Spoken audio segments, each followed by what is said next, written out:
I started encountering not religion, but relationship with God. And when I meet people, a lot of times they know that I used to be a missionary. I'm no longer, if someone asks me, are you a priest? Are you a pastor? Are you a missionary? I go, no, I'm not anymore. Although I'm technically licensed to marry and bury, I know myself too well that I don't live to the standard of what a public servant of God should be held by, right? And so, I drink whiskey, I smoke cigars, I curse more than I like. But deep down in my heart, I love God. And deep down in my heart, I have a relationship with him daily. And deep down in my spirit and my soul, I do everything I do, not because of material reasons, but because of spiritual reasons. And the reason because of that is not because I just have a theoretical understanding of Christ, but I have a deep, intimate relationship with the person of Christ and the person of God. And so I always say that religion is man reaching out to God. Christ is God reaching down to man. It's very different. Whether I'm Muslim, Buddhist, Hindu, Catholic, even Christian, it's always, what can I do good to cover up my bad so I can somehow feel better about my sin and myself, my shame, and everything wrong about me, to find acceptance or appease God. Whereas grace is not about what you can do, it's about what Christ has done for you. And dying on that cross, not because you're good, but because he's good, and his love is unconditional. When I understood that, is a funny, crazy story I've really never shared in a secular environment. I was going to church for like 1 year. I was 17. And within a year, I started struggling with all the sins I was ashamed of. I was looking at porn, masturbating. I was like, all this guilt trip. When you grow up in youth group, it's like, don't look at naked girls. Don't do this. Don't do that. Don't drink. Don't smoke. Don't do all these things. And I couldn't beat it. And I was like, why can't I stop doing bad, even though I want to do good? As Paul talks about that in the epistles, that the good I want to do, I don't do, and I keep doing the bad. And then he says, it's not because I can do good. It's because the Spirit of God that lives in me and empowers me enables me to do good. And so my point with this was, my mom started going to this mystical Christian church. I still remember it was in Milpitas, California. It's like the Podunks of South Bay. And this little Taiwanese pastor, her name was Pastor Grace, and she would teach everyone to wait upon God or wait upon the Lord in silence, like Christian mystics, before the church service for an hour or 2 hours. So before you actually go and hear a sermon and hear a song, everyone just sits in silence like Quakers. Wow. Right? And my mom started going to this church, and my mom was chronically suicidal, depressed. My parents, had a really rough marriage, and I had a rough childhood, and I saw my mom transform from darkness to light, from depressed to all of a sudden like full of joy and like light in my house. And I'm like, what happened to you, Mom? What's going on, my mom? He's like, you come to my church, you understand. My mom's like this little Yoda. And I'm like, what? So I go with her to this little church called Zion Church of Praise, I still remember. And we sit there in the pew for like an hour, hour and a half, and everyone's just in silence. So I'm like, okay, I'm gonna try this out. So I'm just silent and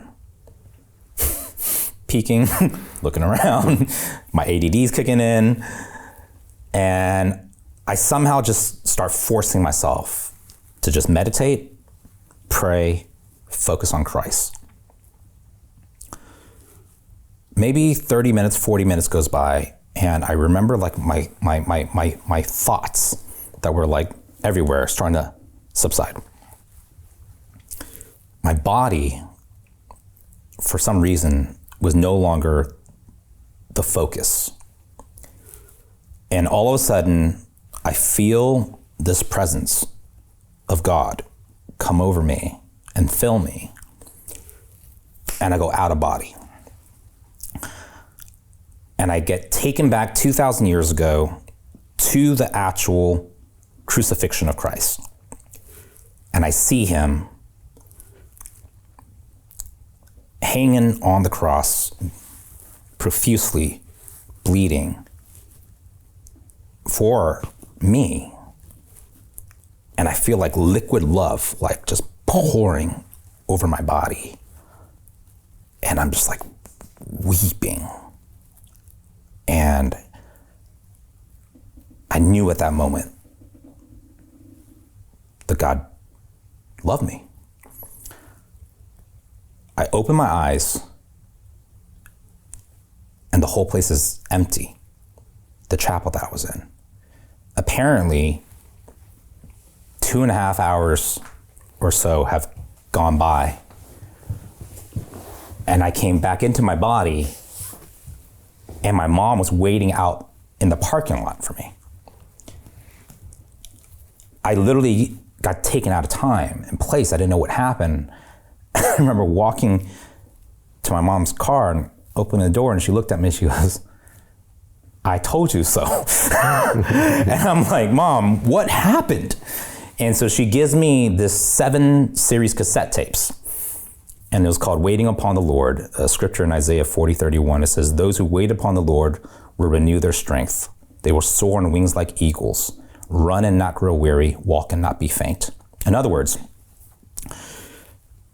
the teaching was you have to daily wait upon God until your physical body and your soul, which is made up of your mind, will, and emotions, are submitted to your spirit. And so I would practice for the next 4 or 5 years every day, where I would pray and wait upon God for minimum 2 to 6 hours a day. It was always around the 2-hour mark that my physical hunger would disappear. My mind, my will, my emotions, my soul, I'm thinking about this girl I like and why she doesn't like me, or I'm thinking about my schoolwork, or I'm thinking about, how I'm gonna make money here, or I'm looking at news. That all these thoughts also would then disappear. And all of a sudden my spirit man would just awaken and it would connect with God's spirit and we'd become one. And then I was gone every day for like 4 hours at a time. I would start seeing visions. I would start seeing the future. I would start seeing things that were going to happen that didn't happen yet. I would know things about people. I was just deep into the 4th dimension in the spiritual realm on a daily basis. And more than that, I just felt complete ecstasy, joy, peace, unexplainable energy that I knew was not just crystals and ayahuasca or this, that, and the third. Like, I'm not against ayahuasca or any of these things, DMT and these things, but I think humans will use drugs or use plants or use whatever they can as a medium or apparatus to try to connect with a higher being or a higher power or their spiritual self.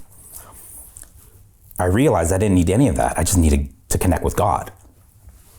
And so I realized we're made up of 3 parts: body, soul, and spirit. But as humans, if you're only feeding your spirit once a week, going to a church service for 1 hour, it's like, hey, if you only ate once a week, would your spirit be nourished? Would your body be nourished? We eat 3 times a day. Our mind, our will, our emotions constantly being contracted and extracted and proliferated by social media, and our attention's constantly being taken.